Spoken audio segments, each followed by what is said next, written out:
las fechas, ¿ya? Voy a tener que ver hoy día en la tarde más o menos, agendarme bien y proponerles la fecha de nuestra segunda prueba. ¿M? Luego la recuperativa y eso. ¿No? Ya, estamos grabando. Entonces vamos a... aquí estoy en Moodle, aquí. Vamos a nuestra pantalla. Aquí. Ahora voy a comenzar a compartir la pantalla. Ahí estamos compartiendo.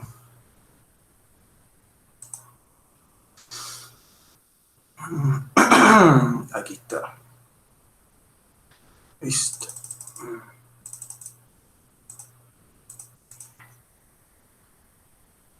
Ok. Ya. Ahí se ve, ¿cierto? La pantalla negra.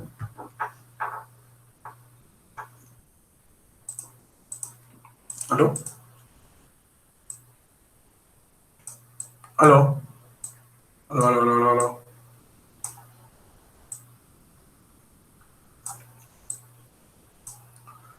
¿Aló, aló, aló, aló, aló? Sí, profe, se ve bien. Gracias. Gracias. Vamos a escribir el título mejor para que se vea más bonito aquí. Ya.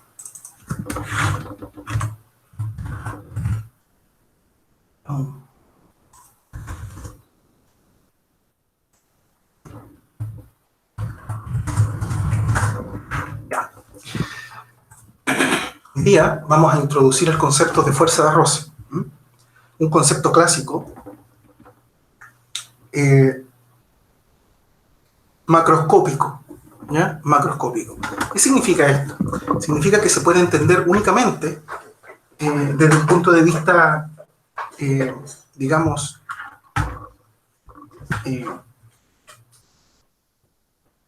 experimental. ¿Ya? Experimental. Me explico. Supongamos que tú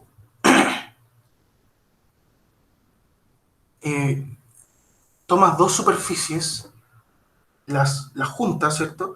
Y las rozas las frotas, digamos, una contra otra. Lo que ocurre ahí es que aparece una fuerza de roce, ¿cierto? Que es paralela a las superficies de rozamiento, a ambas, ¿cierto? Y que se opone, esta fuerza de roce, como buena fuerza, tú sabes, es un vector, ¿no? Esta se opone al movimiento, a la dirección de movimiento del cuerpo que tú estás estudiando, ¿sí? Generalmente hay dos superficies que rozan, pero a mí me interesa estudiar una de ellas, ¿sí? Por ejemplo, supongamos que yo estoy, aquí vamos a hacer un ejemplo, el más sencillo de todo. Yo tengo digamos, un piso, un suelo, ahí horizontal, ¿cierto? Y aquí tengo una caja.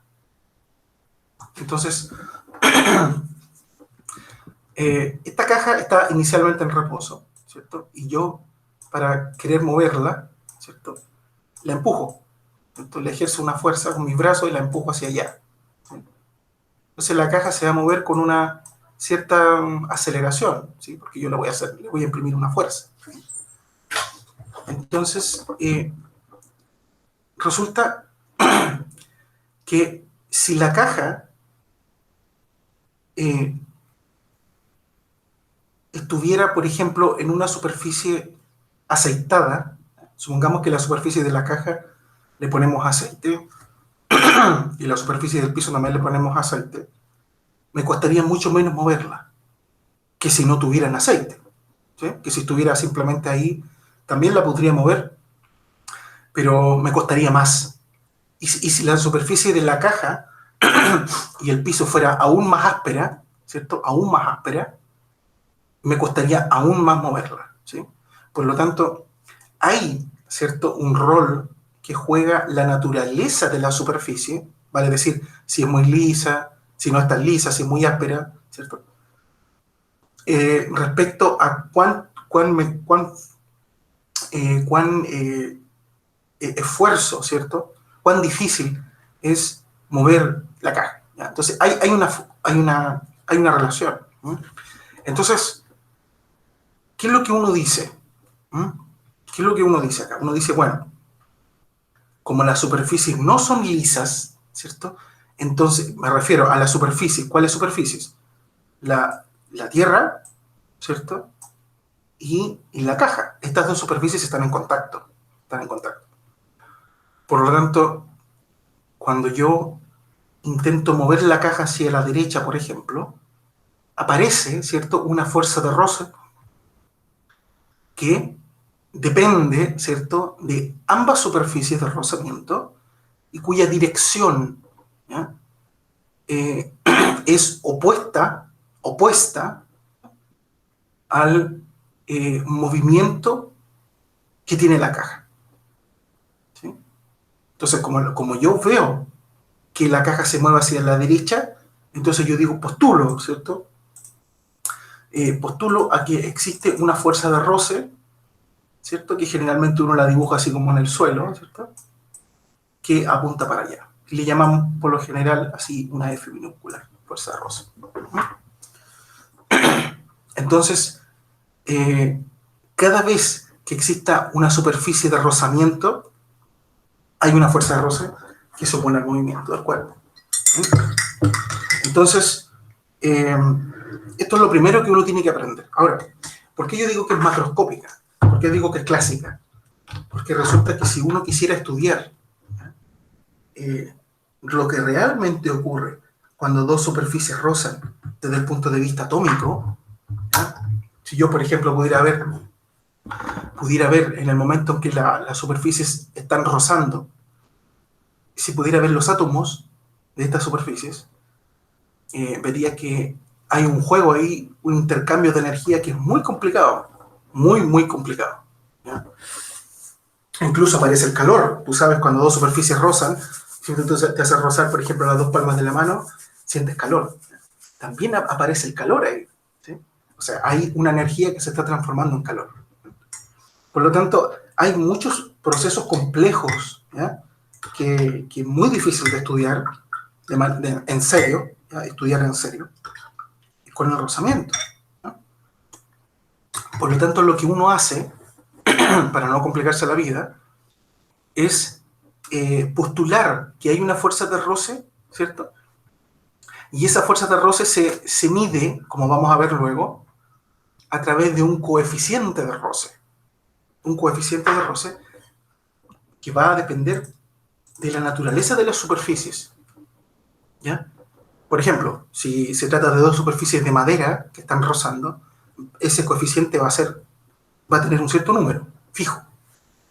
Si son, por ejemplo, dos superficies metálicas, por ejemplo, cobre, va a tener un coeficiente distinto al del acero, y distinto al de la plumavit, distinto a la madera, etc. ¿Sí? O sea, cada uno de los elementos de las superficies que estudiamos tienen un distinto coeficiente de roce.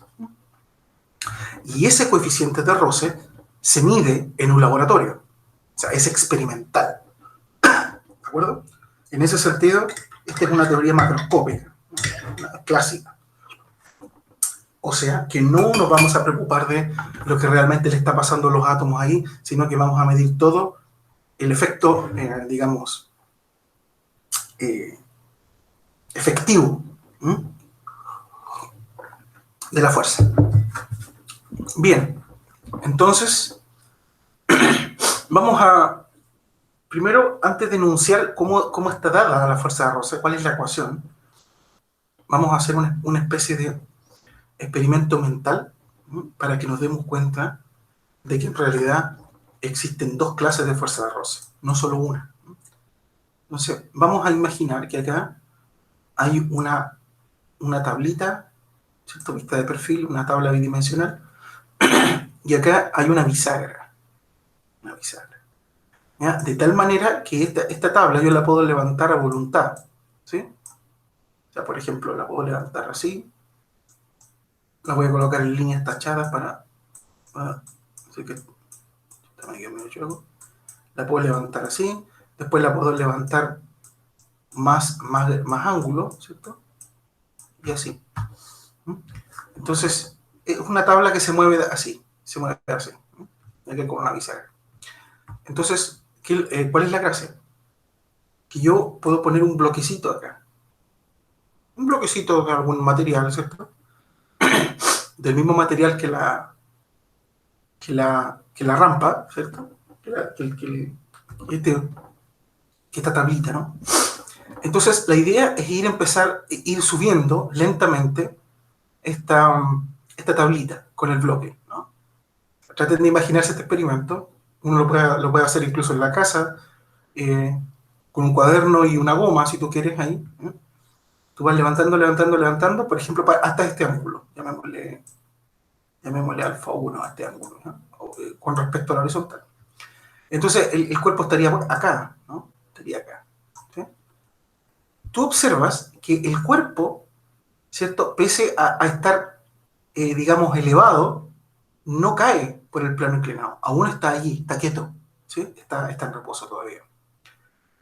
Empiezas a levantar lentamente el plano más, y de repente va a haber un momento, supongamos que en este ángulo, ¿no? Va a haber un momento que el cuerpo va a comenzar a caer, eh, de repente va a comenzar a arrastrarse aquí, a caer, digamos, con una cierta velocidad, una cierta aceleración, ¿sí? Hacia abajo, ¿ya? Entonces, ese ángulo especial, ¿cierto? Hay un ángulo especial que uno le llama ángulo crítico, ¿cierto? En el cual el cuerpo comienza a caer, ¿sí? El cuerpo comienza a caer. Entonces, eh, este experimento sencillo muestra, ¿cierto?, que hay una fuerza de roce que impide que el cuerpo, por ejemplo, cuando está en este estado, ¿cierto?, caiga. ¿Sí? Para que me entiendan. Si yo este cuerpo, ahora, en este mismo experimento, aceito la superficie, aceito tanto la tablita como el bloquecito, lo más probable es que al subir un ángulo muy pequeñito, el cuerpo ya empieza a deslizar. ¿Sí? Ya empieza a deslizar hacia acá. ¿Sí? O sea que el ángulo crítico ahora es mucho más chico, ¿no? Entonces, ¿qué es lo que te enseña esto? Te enseña que cuando la superficie no está aceitada, cuando está así en el primer caso, hay una fuerza de roce que impide que este cuerpo, por ejemplo aquí, aún no se mueva, siga ahí cuando debería moverse hacia acá, pero no lo hace, porque hay una fuerza de roce que hace que el cuerpo no se mueva. ¿Sí? Y una vez que ya llego al ángulo crítico, esa fuerza de roce ya no es capaz de mantener el cuerpo en reposo y el cuerpo empieza a caer. ¿Sí? Entonces, esta fuerza de roce que impedía que el cuerpo cayera y hace que el cuerpo quede quieto, se llama fuerza de roce estática. ¿Sí? Se llama fuerza de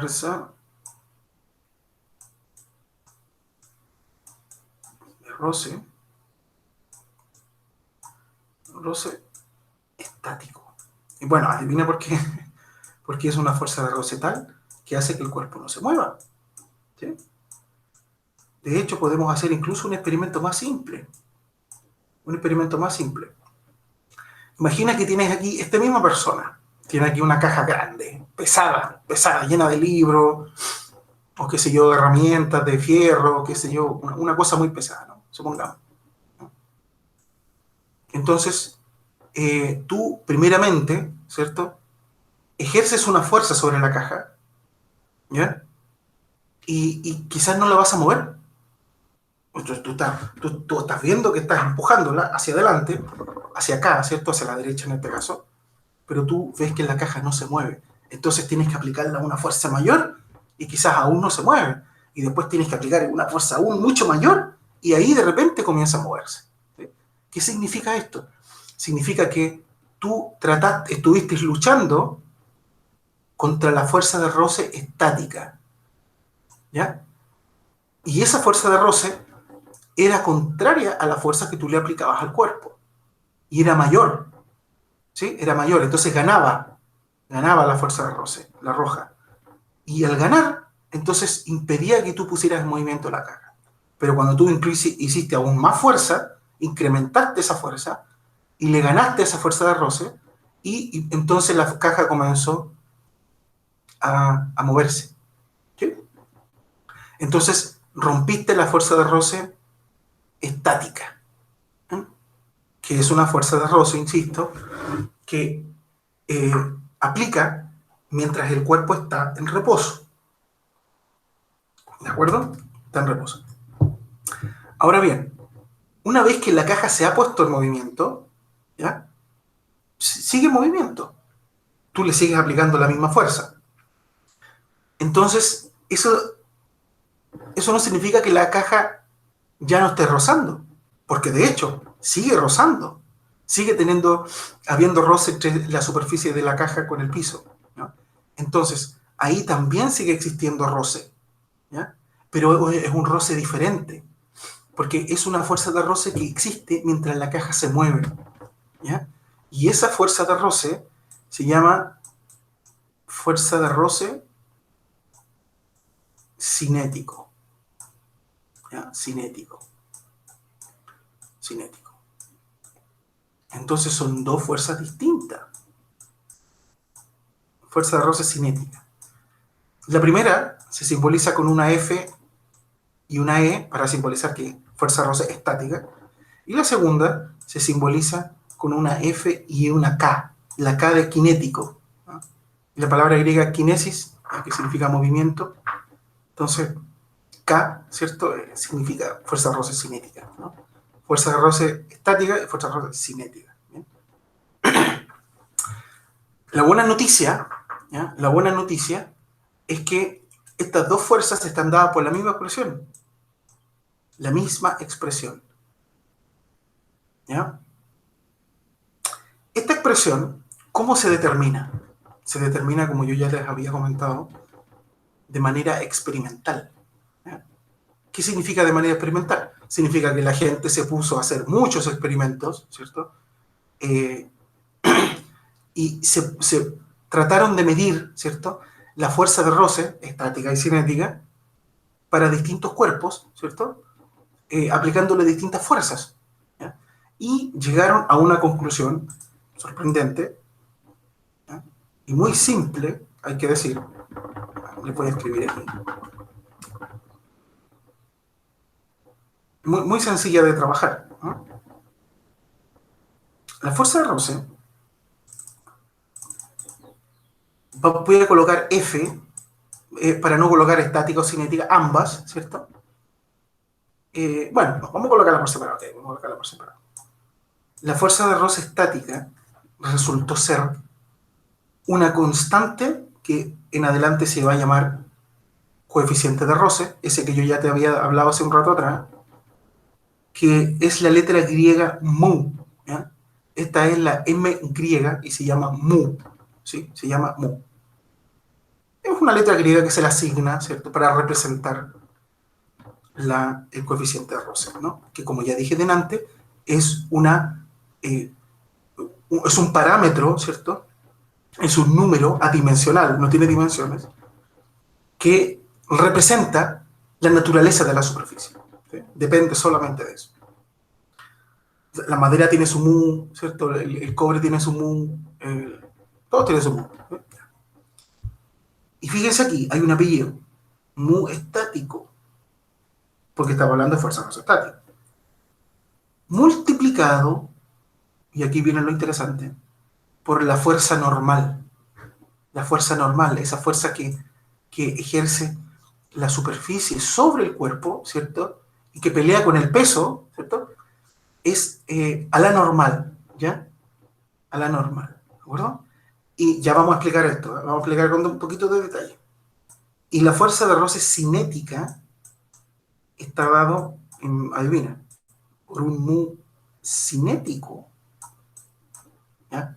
Que no es igual al mu estático, es distinto, por la misma normal,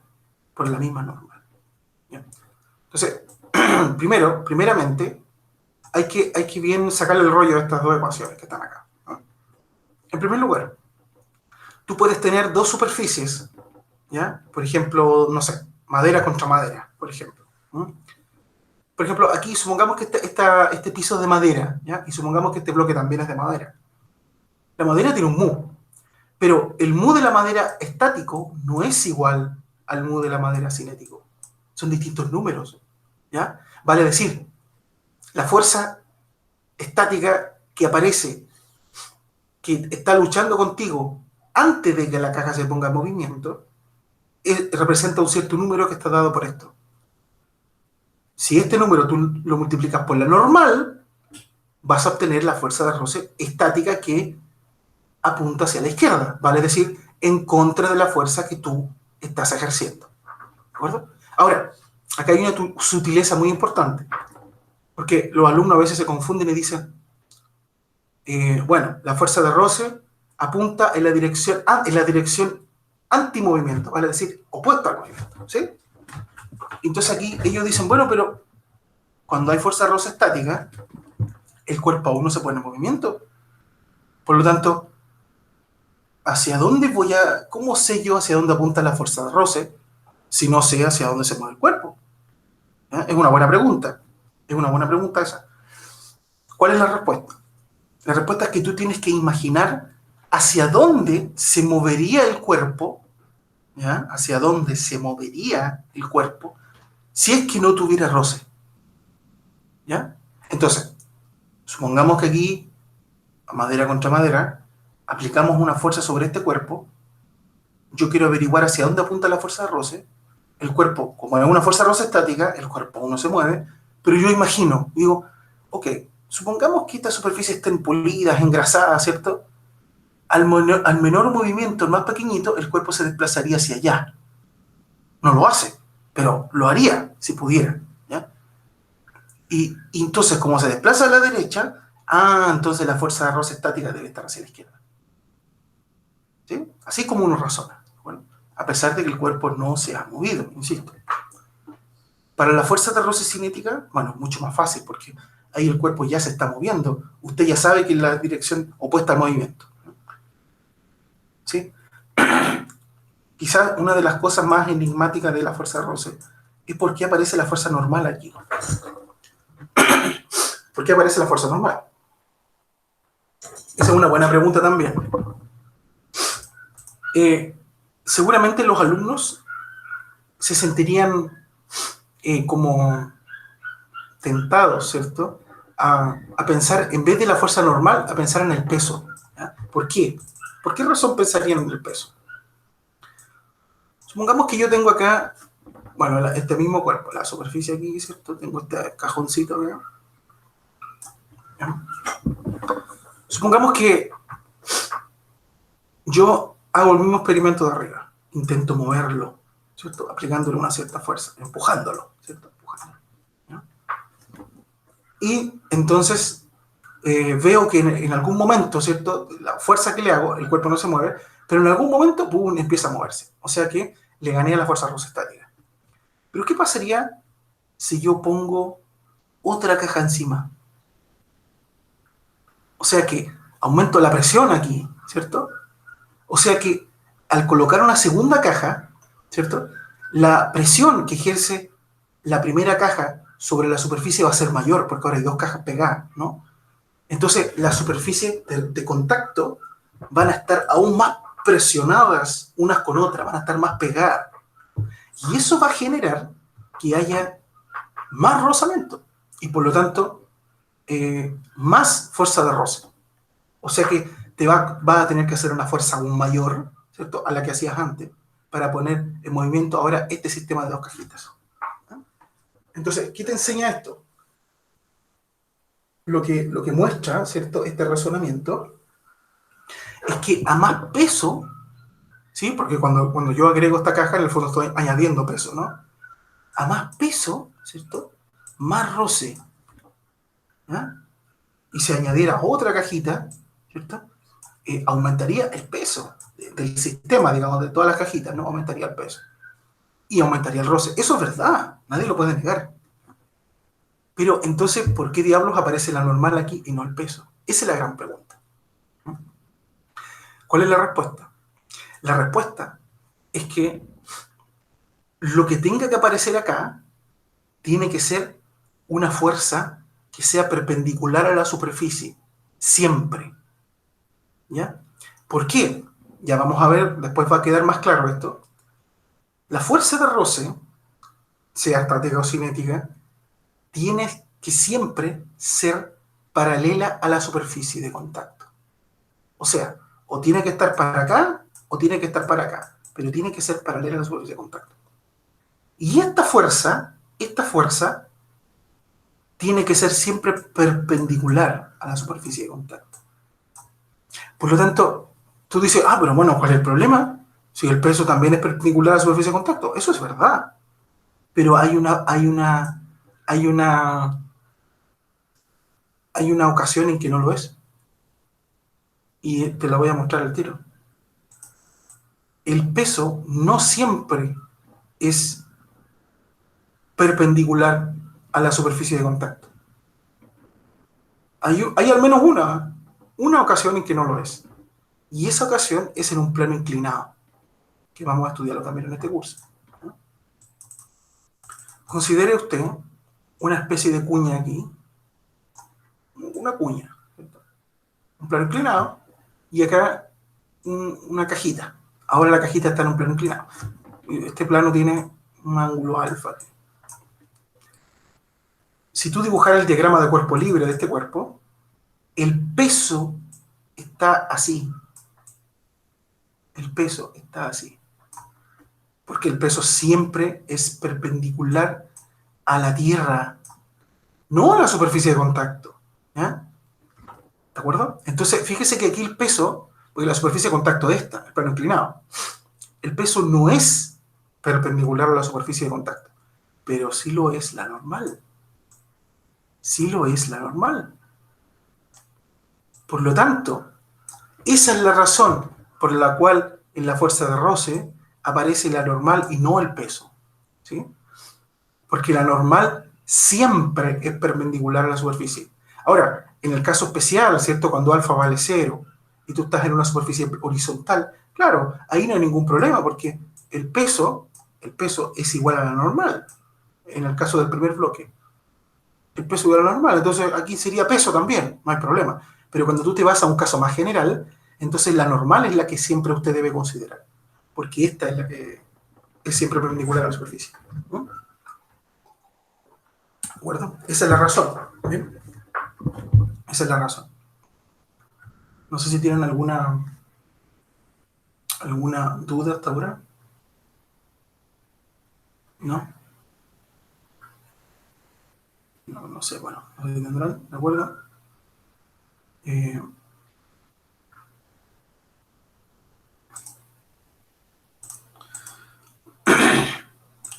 vamos a eh, vamos a hacer un ejercicio sencillo, ¿ya? Sencillo para echar en calor, digamos. Vamos a introducir ahora el plano inclinado. Entonces, van a haber varios ejercicios con plano inclinado, así que es importante que usted los sepa hacer. Es la guía que les voy a subir ahora. Eh, plano inclinado. ¿Ya? A ver, consideremos, ¿cierto? Un plano inclinado, famoso ya. Esto es lo que hacía Galileo, ¿no? Muy, muy antiguo. Muy, muy antiguo. Entonces, vamos a considerar un cuerpo acá. Y vamos a suponer que hay roce entre las superficies, ¿no? Bueno, supongamos que yo te doy esto es la prueba, ¿cierto? Y te pido aplicar los 3 pasos. Vale decir, sistema de coordenadas, ¿cierto? Diagrama de cuerpo libre. La regla de los 3 pasos es lo mismo, ¿no? Eh,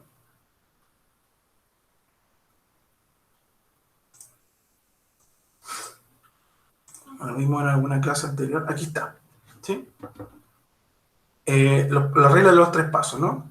Establecer el sistema de referencia, hacer un diagrama de cuerpos libres y escribir las ecuaciones de Newton. ¿Sí? Eso eran nuestros 3 pasos sagrados. No nos lo podemos saltar. ¿Bien? Entonces, primero, establecer un sistema de coordenadas. ¿Ya? Y aquí hay una pillería. ¿Ya? Porque nosotros habíamos dicho, bueno, ya el sistema de coordenadas, el que usamos todos, ¿cierto? El tradicional, es este. ¿Ah? Un sistema cartesiano derecho. ¿Ah? Derecho. Vale decir, un eje X horizontal y un eje Y vertical. ¿Ya? Pero, bueno, o sea, acuérdate que tú eres libre de elegir el sistema que tú quieras. ¿Ah? No estás obligado. Pero aquí hay un problema. ¿No? Más bien, no es un problema, es un inconveniente. ¿No? Es un inconveniente. ¿Por qué? Porque tú sabes que el cuerpo, una vez que se deslice, se va a deslizar con una aceleración hacia acá, que uno llama plano abajo, ¿no? Este es plano arriba, este es plano abajo. Es un lenguaje. Y que usted sabe que la normal aquí está apuntando así. La normal está apuntando así. Y el peso, como ya, escribámoslo. La normal está así. ¿Sí? Lo acabamos de ver. Vamos a hacerlo con otro color aquí. El peso está, como dijimos, ahí. Vamos a llamarle peso, que sería mg, ¿no? La masa de este cuerpo por g. Ya, ahí sería, y por supuesto la fuerza de roce. Vamos a hacerlo con otro color acá, verde. La fuerza de roce. ¿Hacia dónde apuntaría la fuerza de roce? Bueno, opuesta al movimiento. ¿Pero qué movimiento? Bueno, imaginemos que el cuerpo es capaz de moverse sin roce, por lo tanto, obviamente se iría para acá. Eso lo sabemos por experiencia. Del plano inclinado, tu experiencia te dice que se iría en esta dirección. ¿Sí? Por lo tanto, la fuerza de roce debiera estar, ¿cierto?, en esta dirección, opuesta, ¿cierto?, al movimiento. Entonces, ahí la voy a llamar fuerza de roce. ¿Sí? ¿De acuerdo? Entonces siempre la fuerza de roce va a ser opuesta. Siempre va a ser opuesta al movimiento que tendría el cuerpo si no hubiera roce. ¿Sí? Si no hubiera roce. Si aquí no hubiera roce, si yo aceito los cuerpos, el bloque se va para acá. Entonces tú dices, por lo tanto, la fuerza de roce está para acá. Esa es la filosofía, ¿de acuerdo? Eso es. Ya. Entonces, este es mi DLC, ¿ya? Mi diagrama de cuerpo libre. Yo sé que aquí abusamos porque el diagrama de cuerpo libre correctamente, ¿cierto? Se tiene que hacer así, aparte, ¿no? Se tiene que hacer aparte, como el cuerpo flotando en el aire, ¿cierto? Entonces ahí tú le dibujas las fuerzas que actúan sobre él. Las que actúan sobre él, ¿verdad? Las que actúan sobre él. O sea, sobre él actúa la normal, ¿sí? Que es la fuerza que ejerce la superficie del cuerpo, ¿cierto? Sobre él actúa el peso, ¿cierto? Y sobre él actúa la fuerza de roce. Ojo, que la aceleración aquí no tiene nada que hacer. La aceleración no tiene nada que hacer aquí, porque, bueno, yo puedo indicar la aceleración aquí, ok, ya. Puedo indicarla, ¿ya? Pero mi diagrama de cuerpo libre, el legal, ¿cierto? El legal, no puede ir la aceleración, porque en el diagrama de cuerpo libre solamente van fuerzas, no aceleraciones, ¿de acuerdo? Aquí yo puedo poner, porque aquí es como un diagrama de cuerpo libre ilegal, ¿ya? Ilegal, ¿ya? En cambio, este está firmado ante notario, este es legal, ¿de acuerdo? Este diagrama de cuerpo libre. Aquí no puede colocar la aceleración, ¿ya? Entonces, este compadre, ¿cierto? Acá, ¿cierto? Tú ves que tienes una fuerza para allá, una fuerza para acá y una fuerza para acá, ¿ya? Que son las mismas que están acá. ¿Por qué lo hago así? ¿Ya? ¿Por qué quiero ponerlo aquí? Porque si tú te fijas, porque acuérdate que el paso 2, ¿cierto? Te dice, usted haga el diagrama de cuerpo libre y tú tienes que descomponer todas las fuerzas, ¿cierto?, de acuerdo al sistema que elegiste. Por ejemplo, en el problema que vimos antes aquí. Si ustedes recuerdan, habíamos visto un bloquecito, ¿cierto?, que era tirado con una cuerda, ¿cierto?, por una tensión, que formaba 60 grados. ¿sí? Con la horizontal. Entonces nosotros nos vimos obligados a descomponer, ¿cierto? Estas componentes amarillas, ¿cierto? Son las componentes de la roja, que es la tensión, la original. ¿Y por qué? Porque elegimos este sistema, ¿ah? Un sistema tradicional. Entonces, estamos obligados a descomponer la fuerza, que en este caso era la tensión roja, ¿cierto? A descomponerla en una componente en X y una componente en Y, de acuerdo a esta nomenclatura X, Y, ¿no? Eso es lo que siempre tenemos que hacer, siempre. Ahora, si usted se fija, en este caso es más difícil, porque aquí hay la normal, ¿cierto? Por ejemplo, la normal estaría así. La normal estaría así. Tendría que descomponer la normal, ¿cierto? Tendría que descomponer la normal en una NX y en una NY. Después, aquí habría una aceleración que estaría como por acá, ¿sí? También tendría que descomponerla en una ANX y una ANY, ¿cierto? Y el único que se salva aquí es el peso, porque el peso es el único que estaría en Y, acostado, ahí. No habría que descomponerlo. La fuerza de roce que está para acá también tendría que descomponer, entonces es un cacho. O sea, se puede hacer, ¿eh? Se puede hacer, se puede hacer, pero es muy largo, ¿ya? Entonces, ¿qué es lo que hace la gente acá? Dice, bueno, ya que, y acuérdense lo que le digo, esto es muy importante, el resultado del ejercicio no depende del sistema de coordenadas que usted elija. Tú puedes elegir el que se te dé la gana, ¿ya?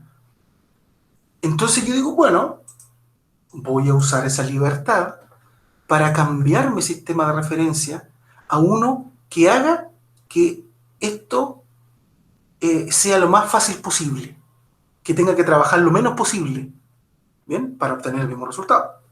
Como un atajo, digamos, ¿ya? Pero legal, legal, no chanchullo, legal. ¿Qué se hace? Se elige un sistema de coordenadas, me quedo medio chueco aquí, cuyo eje X sea paralelo al plano.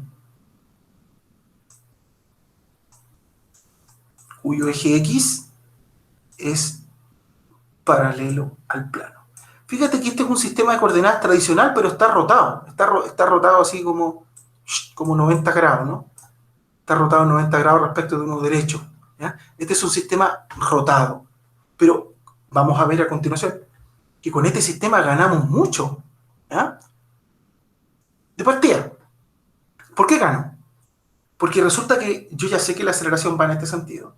O sea que la aceleración plano abajo, según este sistema, estaría en el eje X. O sea que tendría una componente y tongo, solamente. ¿Eh? Fíjese que la normal estaría en el eje Y. Acostada completamente. Tendría solo componente J, tongo. Fíjese que la roce estaría en menos y tongo. En el eje X, pero negativo. El único que habría que descomponer es el peso. Porque el peso estaría así. Y solo tengo que descomponer el peso. En cambio, en el sistema tradicional, yo tenía que descomponer la aceleración, la normal y la fuerza de roce. Tendría que descomponer tres, que es mucho más trabajoso. En cambio, en este sistema, solo tengo que descomponer el peso. Mucho más fácil. ¿Sí? Mucho más fácil, ¿ya? Por lo tanto, lo que uno hace acá, entonces, es elegir este sistema. Entonces, cada vez que yo te dé un plano inclinado, usted va a elegir, y para que yo sepa que tú elegiste, tú tienes que dibujarlo acá, tienes que dibujarlo, ¿no? Ahora, y le insisto, no es necesario que usted, como algunos alumnos lo ha visto en cursos anteriores, ¿cierto? Que lo dibujan acá mismo, aquí mismo. Está bien eso, pero uno no quiere entorpecer el dibujito, entonces uno lo dibuja aquí en una esquinita, o si quiere lo dibuja más arriba, ¿cierto? Es solamente para indicar, digamos, qué sistema estás usando, es para decirme a mí qué sistema va a usar, ¿de acuerdo? De hecho, podríamos hacerlo aquí más arribita, ¿ya? Y podríamos borrar este que están como entorpeciendo el dibujo, ¿no? O sea, no es necesario que sea ahí encima, a eso me refiero. Bien, entonces, ¿cómo podemos ahora descomponer el peso? ¿Ya? Y lo único que yo te doy para descomponer el peso es este ángulo, ¿ya? ¿Cómo lo hacemos? ¿Alguna idea? ¿Alguien se acuerda que alguna, no sé, yo me imagino que quizás en el liceo eh, quizás lo hicieron, porque este problema que se suele resolver en el colegio, en el liceo, algunos se acuerdan de eso, no sé, tal vez no se acuerdan. Aquí, lo que voy a hacer a continuación, ¿ya? Eh, es un procedimiento estándar. O sea, eh, yo no espero que tú en la prueba, digamos, se te ocurra, ¿ya? No. Yo espero que tú te lo aprendas, ¿ya? Te lo aprendas cuando yo te lo explique ahora y después cuando tú hagas ejercicio, ¿cierto? Tú te lo aprendas, ¿ya? O sea, que lo uses como herramienta, ¿ya? Más que se te ocurra, ¿ya? Porque no es una cosa que se ocurra de la noche a la mañana, ¿de acuerdo? Ya, por lo tanto, trata, por favor, de seguirme los pasos con calma y después tú lo repasas solo, ¿bien? Ya, entonces voy a borrar aquí para ocupar el espacio.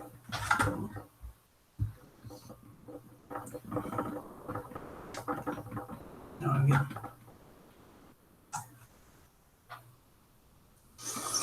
Bien, lo primero que hacemos, como ya dijimos, tenemos que descomponer solamente el peso amarillo. Ya. Entonces, ¿cómo descomponemos el peso amarillo? A primera vista no se ve tan fácil.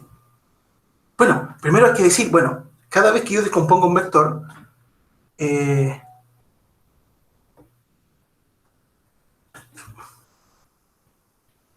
cada vez que yo eh, tengo que descomponer un vector, estoy pensando en dos vectores, dos componentes. En este caso, x, y también, claro. Siempre son dos, ¿ya? Y esas dos componentes no son cualquiera.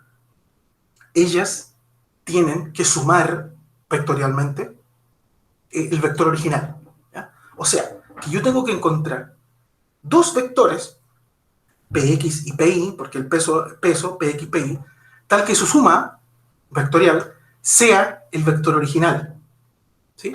Y no solo eso, sino que cada una de esas componentes, una tiene que estar acostada en X y la otra tiene que estar acostada en Y. Siempre es así, ¿ya? Por lo tanto, vamos a elegir aquí otro color, vamos a elegir el azul. Fíjense, estoy mirando este cuerpo, digamos, este sistema lo estoy mirando desde este punto de vista, estoy rotado, acuérdense. Entonces, este PX va a tener una componente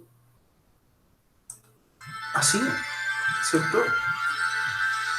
Que es, que es paralela, ¿cierto? Al eje Y, ¿sí? Negativo, pero está en el eje Y, digamos, apunta en menos J tomo, ¿no? Según mi sistema, fíjese aquí, según mi sistema, ¿ya? A este le voy a poner un nombre, si quieres le puedo poner, ahí le podemos poner PI, ¿eh? PI, para acordarnos de qué es el peso, pero ni. Acuérdense que estos son vectores, ¿eh? No nos olvidemos, tiene que tener.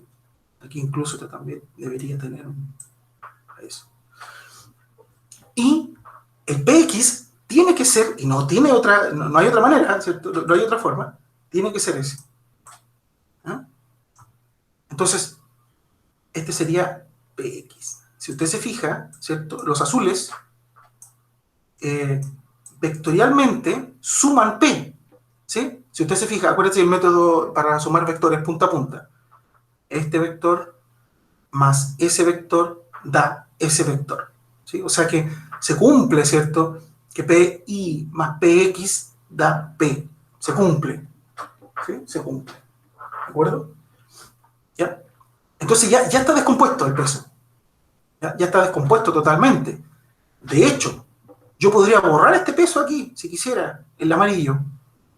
¿Por qué? Porque el efecto físico, ¿cierto?, que hace P amarillo es totalmente equivalente al, al efecto físico que hará PI y PX, juntos, actuando juntos a la vez. ¿Ya?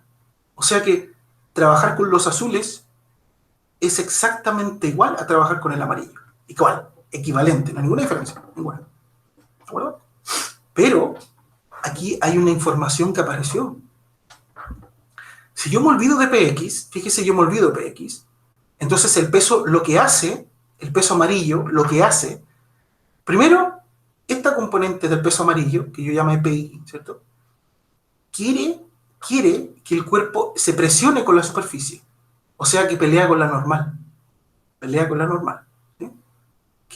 Esta PI quiere que el cuerpo esté pegado a la superficie, mientras que PX, ¿cierto? PX quiere que el cuerpo caiga hacia acá, ¿ya? Y entonces, esa es la razón, digamos, esta pregunta es, digamos, interesante, porque uno, cuando le muestra a los alumnos el diagrama de cuerpo libre del peso, sin descomponer el peso, los alumnos siempre se hacen la siguiente pregunta. Voy a hacerlo aquí al lado para que me entiendan. Si tú haces este experimento en un laboratorio, digamos real, con un plano inclinado real, ¿cierto? Todo real, y tú dejas el cuerpo aquí digamos, parado aquí, ¿ya? Y supongamos que aquí el roce es pequeñito, yo veo que el cuerpo cae para allá, el cuerpo cae plano abajo, ¿sí? Y entonces a veces los alumnos se equivocan y dicen, como el cuerpo cae para acá, entonces el peso debiera estar apuntando para acá. Porque claro, ellos saben que el cuerpo cae por gravedad, eso es cierto. Pero resulta que no, resulta que el peso apunta para acá. Entonces los alumnos dicen, pero, ¿y si el peso apunta para acá? ¿Por qué el cuerpo cae para allá? Si se supone que los cuerpos caen por gravedad, siguen la línea de la gravedad, ¿cierto? ¿Por qué? Entonces, aquí está la respuesta. Porque al descomponer el peso amarillo, ¿cierto? Tenemos una componente que yo llamé Px, que efectivamente se encarga, ¿cierto?, de hacer que el cuerpo vaya en esta dirección y tenga una aceleración en esta dirección, que es la que yo veo, ¿de acuerdo? Entonces, por eso que es tan importante saber descomponer un vector, ¿sí? Porque te encontrás con sorpresas como esta, ¿de acuerdo? Ya, bien, entonces estamos claros. El diagrama de cuerpo libre está claro, ¿ya? Aquí abusamos porque el diagrama de cuerpo libre lo hicimos encima, pero no importa. ¿Ya? Eso te lo aguanto, es la prueba. ¿Ya? Para el que lo haga encima, para que no tengas que hacerlo en otro lado y se complique, lo puedes hacer ahí para que te vayas guiando, no hay problema. ¿Ya? Aunque no es estrictamente correcto. Ya, ahora, descompuse el peso, ¿ya? Pero ahora tengo que averiguar cuánto miden estas componentes azules. Vale decir cuáles son sus magnitudes, ¿no? Y para eso voy a usar la trigonometría. ¿Ya? La trigonometría. Y cuando uno le habla de trigonometría, se acuerda de los ángulos, ¿sí? De los ángulos. El único ángulo que yo conozco aquí en todo este aparataje es alfa. Te lo doy. De hecho, cada vez que te dé un problema plano inclinado, siempre te voy a dar alfa. Pero alfa, ¿sí? No, alfa nomás, no es un número fijo, no es un grado fijo, 60 grados, 30 grados, es alfa, ¿sí? O sea, en general, ¿no? General. Entonces, ¿cómo lo hago? ¿Ya? Aquí el procedimiento que voy a seguir, insisto, tú apréndetelo, ¿ya? Apréndetelo. ¿Ya? Porque siempre el mismo, nunca va a cambiar. Primero, note que si yo miro el peso, acuérdense que el peso es un vector, ¿sí? Si yo miro el peso como un lado de un triángulo, ¿ya? Entonces, aquí se forma un triángulo rectángulo, con este vértice, con este vértice y con este vértice, un triángulo rectángulo aquí.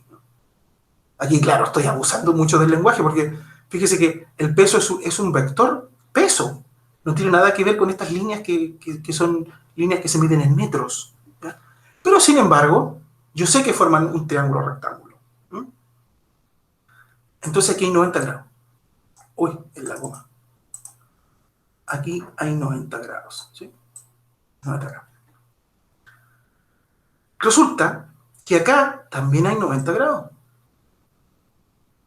¿sí? Porque el PI es perpendicular a la superficie, ¿no? Entonces,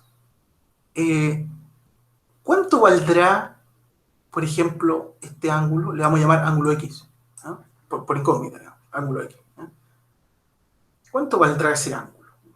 Entonces, para saber cuánto vale X, podríamos partir averiguando cuánto vale, por ejemplo, este ángulo. Llamémosle, no sé, teta. ¿Sí? Si yo supiera cuánto vale teta, no lo sé, pero si lo supiera, ¿cierto? Me bastaría con hacer 90 menos teta, ¿cierto? 90 menos teta, porque este vale 90, y si este 90 le resto teta, entonces tendría X, ¿cierto? Ya tendría el problema resuelto. Porque fíjese que si yo conozco X, puedo entonces decir que PI es P coseno de X, y podría decir que PX es P seno de X, ¿ya? Pero no conozco X. Entonces, para conocer X, necesito conocer teta. ¿Y cómo conozco teta? ¿Ah? Bueno, aquí recurrimos a la geometría que conocemos.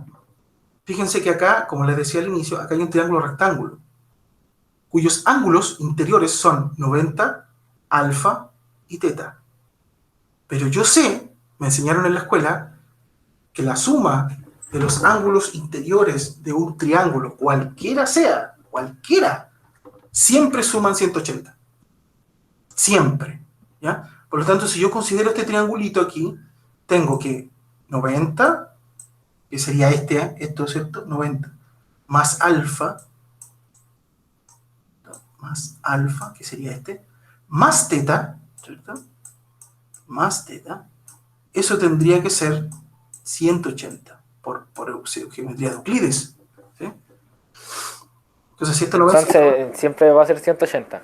siempre, siempre, para cualquier triángulo, aunque sea un triángulo deformado, como tú queráis, siempre, siempre se va a cumplir esto, por geometría de Euclides, es un postulado.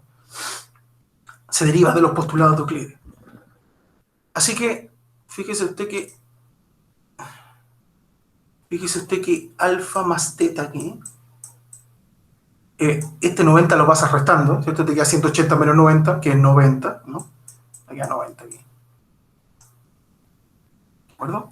Por lo tanto, llegamos a la conclusión de que este famoso teta que está aquí, en realidad es 90 menos alfa. Fíjese que eso es bueno, porque alfa es conocido. Ahora, claro, no te lo di en grados, pero yo te digo, alfa se conoce, es un dato, ¿sí? Por lo tanto, usted debe dejar los ángulos desconocidos en función de conocidos, que es alfa. Fíjese ahora que si teta es 90 grados, ¿ya? Entonces, fíjense que x, como ya habíamos dicho antes, x es 90 menos teta. Por lo tanto, x, ¿cierto?, es 90 menos teta. Pero resulta que teta es 90 menos alfa. Estoy reemplazando. ¿Eh? Lo que estoy haciendo es reemplazando este teta aquí. Eso estoy haciendo. Por lo tanto, x vale, fíjese aquí, 90 menos 90. El menos está fuera del paréntesis, así que arruina todos los signos de adentro. Menos 90. Y menos con menos da más alfa. Así que llegamos a la sorprendente conclusión de que x es alfa. ¿Sí? Así que, ¿cuál es la conclusión de todo este chanchullo acá? Que yo no espero que tú lo hagas en la prueba, yo creo que tú te lo aprendas, ¿no? Que lo uses. Es que este ángulo alfa que está aquí se repite, como suelen decir los alumnos, se repite acá. Y listo, se acabó la historia. Te olvidas de todo lo demás, te olvidas del teta, del x, de todo el deseo, y te quedas con eso, ¿ya? El ángulo alfa se repite acá. Y listo. Y tú la prueba la puedes usar, para que no pierdas tiempo en eso, porque yo ya lo hice, ¿cierto? Tú usas ese hecho. Y con eso ya está al otro lado, ¿cierto? ¿Por qué? Porque ahora puedes descomponer fácilmente. Vamos a borrar aquí para escribir finalmente la ecuación. El paso 3. El paso 2 ya está claro, ya está hecho. Están todas las fuerzas descompuestas según nuestro sistema. Ahora tenemos que escribir las ecuaciones de Newton. Con eso nos quedamos tranquilos por hoy día. ¿Ya? Entonces, Fíjate ahora que PI, ¿cierto? Es por trigonometría, ¿cierto? Es P, que sería la hipotenusa aquí, ¿no? Coseno de alfa. Basta con que tú mires bien el triangulito ahí de lado, ¿cierto? Y va a darte cuenta de que es así.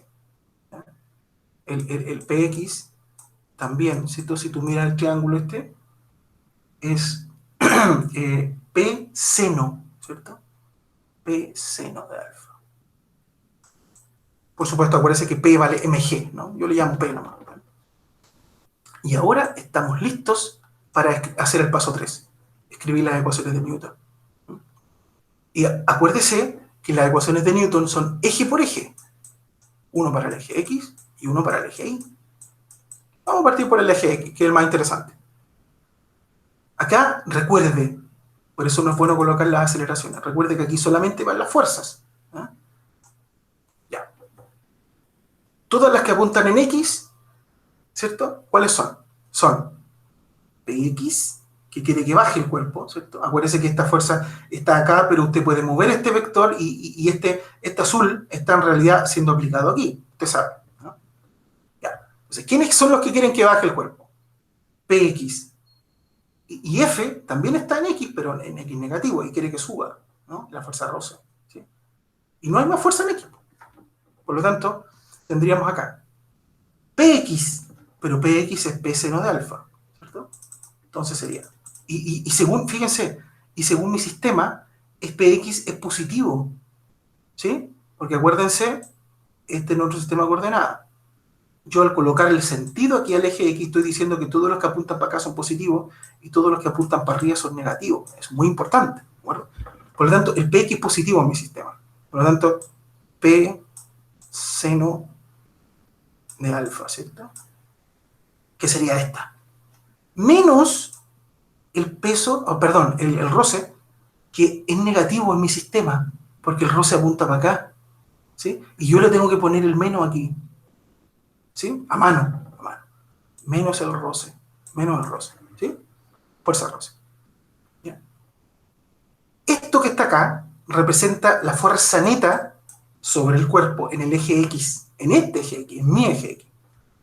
Por lo tanto, según la segunda ley de Newton, esto tiene que ser igual a la masa del cuerpo por la aceleración que experimenta este en ese eje. En ese eje. ¿Sí? La aceleración en X. ¿Sí? Vamos al eje Y. Después vamos a depurar estas ecuaciones. Aún hay tela que cortar aquí. Pero lo estamos poniendo en general, ¿no? En el eje Y, ¿quién está en el eje Y? Está N, que apunta en el eje Y positivo, ¿cierto? Según mi sistema.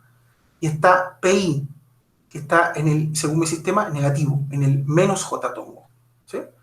Por lo tanto, tendríamos N, ¿cierto? Fíjese que aquí no hay vector, ¿ya? Aquí yo le puse flecha porque estoy indicando un vector, pero aquí estoy haciéndolo en el eje. Entonces, esta ya es la componente del vector en ese eje, por lo tanto, aquí no hay vectores, ¿ya? Cuando usted hace eje por eje, aquí no coloquen flecha, porque son las componentes, ¿verdad?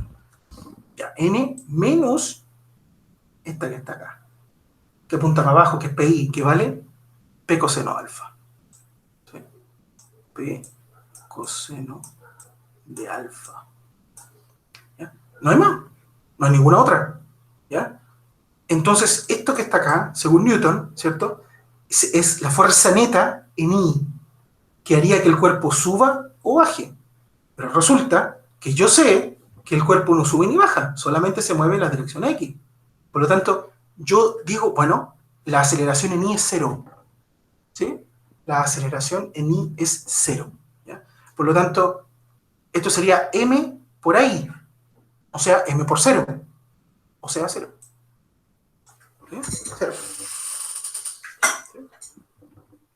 Entonces, aquí estoy listo. Ya escribí las ecuaciones de Newton, no tengo nada más que hacer porque ya escribí las dos ecuaciones. Ya Newton no me puede decir nada más. Eso es todo lo que tengo. ¿Bien? Pero hay una ecuación que falta, que es esta, que yo sé que la fuerza de roce, ¿eh? Yo sé que la fuerza de roce está dado por mu por n. Mu por n. ¿Ya? Mu por n. Entonces ahora, fíjese que dispongo de una ecuación más. ¿Ya? Dispongo de una ecuación más. De hecho, fíjense que este n lo puedo sacar de aquí. Aquí. Porque según esta ecuación, la normal vale P cos alfa. Entonces yo podría conocer la fuerza de roce, que vale mu por n, pero la normal la puedo escribir como P cos alfa.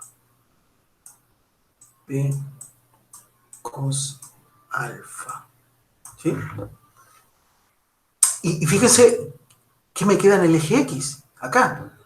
P seno de alfa, fíjense, P sen alfa, ¿cierto? Menos F, pero ahora F se puede escribir así. Entonces, menos mu por P cos alfa, ¿cierto? Igual a M por A. M por A X, ¿no? X, ¿ah?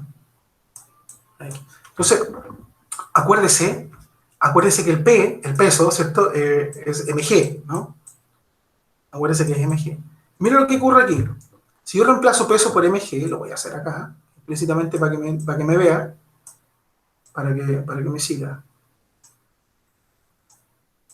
Menos mu por mg, que p cos alfa, ¿cierto?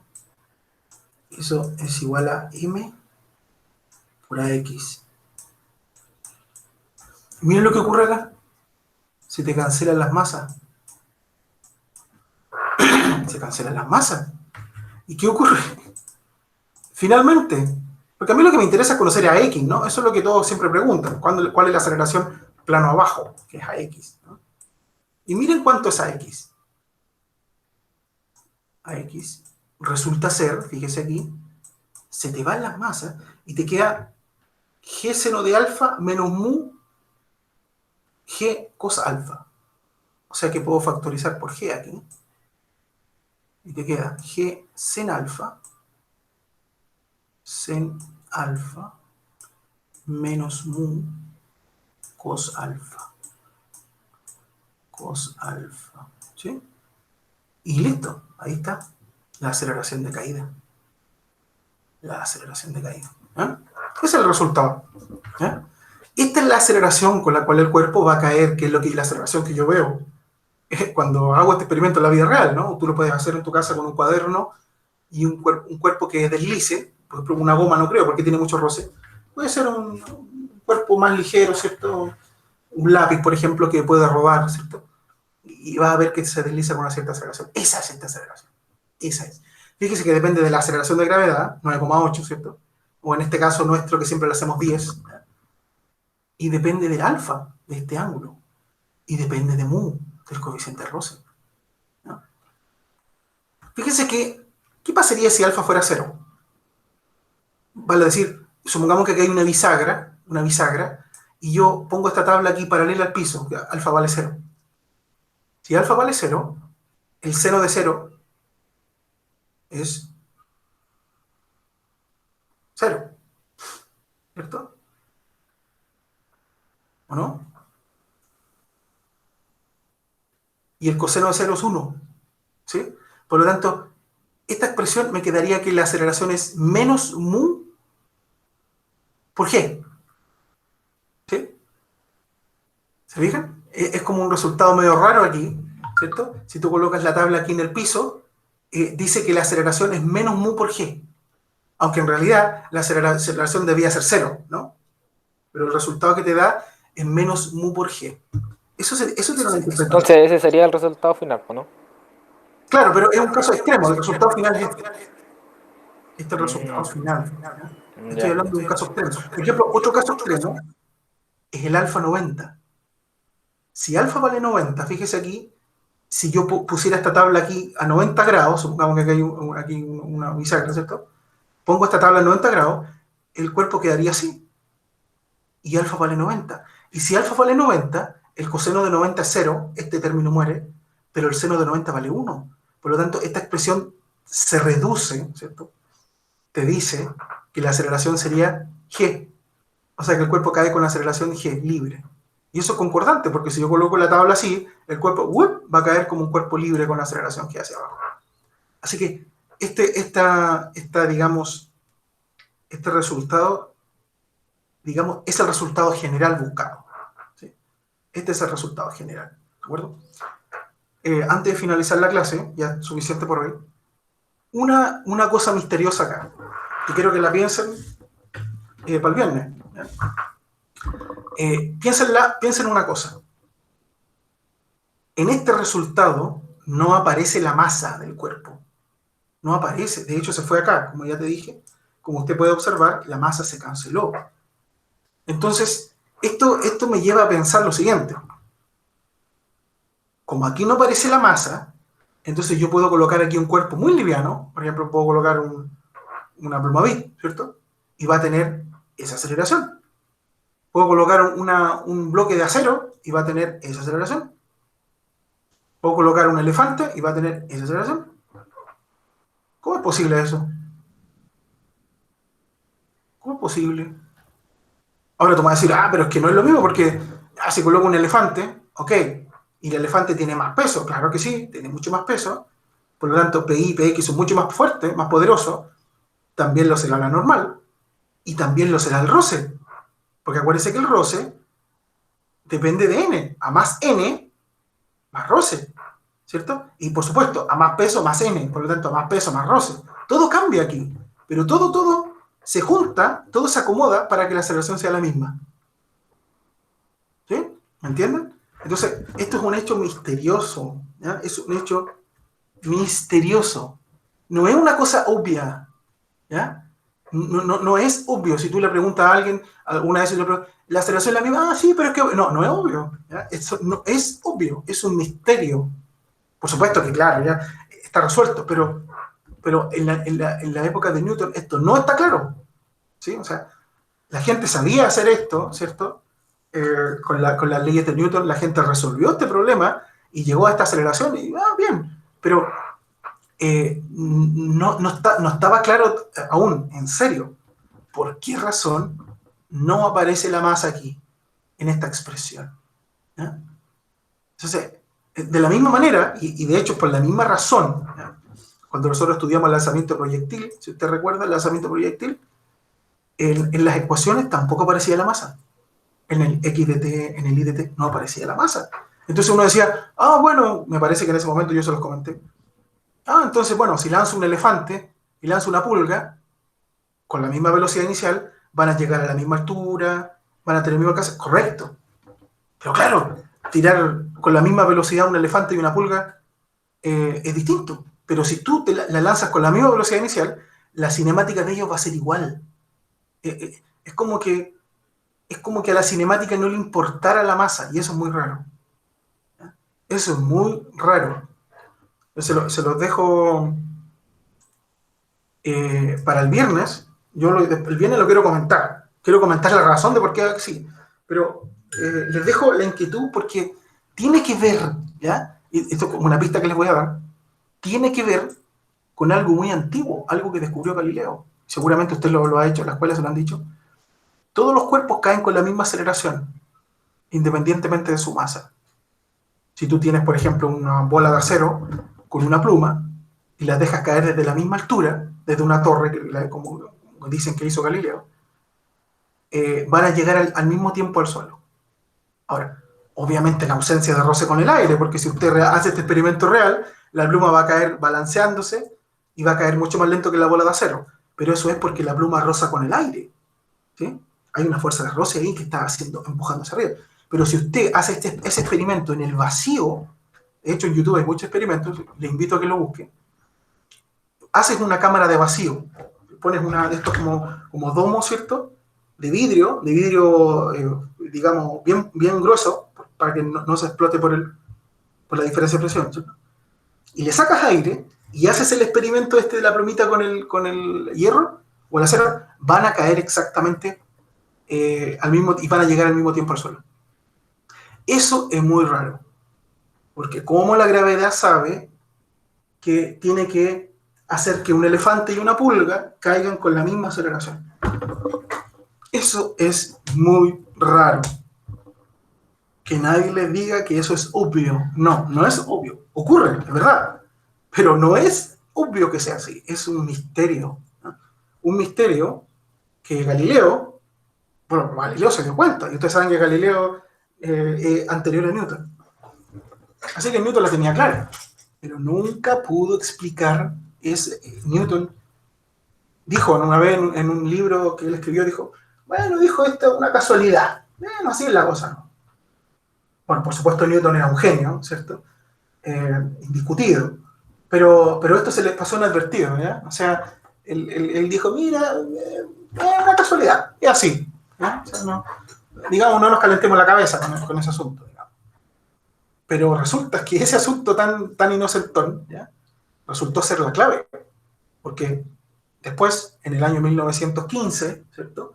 El famoso Albert Einstein toma, ¿cierto?, este hecho casual, entre comillas, ¿cierto?, que todos los cuerpos caen con la misma aceleración, y resulta que ese hecho que él llamó principio de equivalencia, ¿no?, resultó ser la piedra angular de su famosa teoría de la relatividad general, que es hoy en día la teoría celebrada, ¿cierto?, y reemplaza, ¿cierto?, a la ley de gravitación de Newton. Y no solo eso, predice los agujeros negros, predice las ondas gravitacionales, predijo la órbita de Mercurio, que tampoco se pudo explicar con Newton, hace que funcionen correctamente los GPS, se ha comprobado muchas veces con relojes atómicos que sí es válida la teoría, así que es una teoría tremenda, ¿ya? Y todo está basado en este hecho que pasó piola durante mucho tiempo, ¿ya? O sea, lo que trato de transmitirles hoy es que en la física parece que nada es casualidad. Hay cosas que están ahí y que alguna gente dice, bueno, es así la cosa, bueno, digamos que interesante, ¿no? Pero otras personas toman eso mismo y lo ven desde otra perspectiva, ¿cierto? Personas, digamos, por decirlo así, un poco más rebeldes, digamos, más revolucionarias en el sentido científico. Resulta que llegan mucho más allá, tomando en cuenta estos pequeñitos detalles, ¿no? Estas pequeñas pistas. Así que eso simplemente se los digo a ti para que ustedes tengan una perspectiva histórica, ¿cierto?, para su formación, ¿no?, como profesional. Así que ya estamos más o menos en la hora, yo creo que por hoy día es suficiente.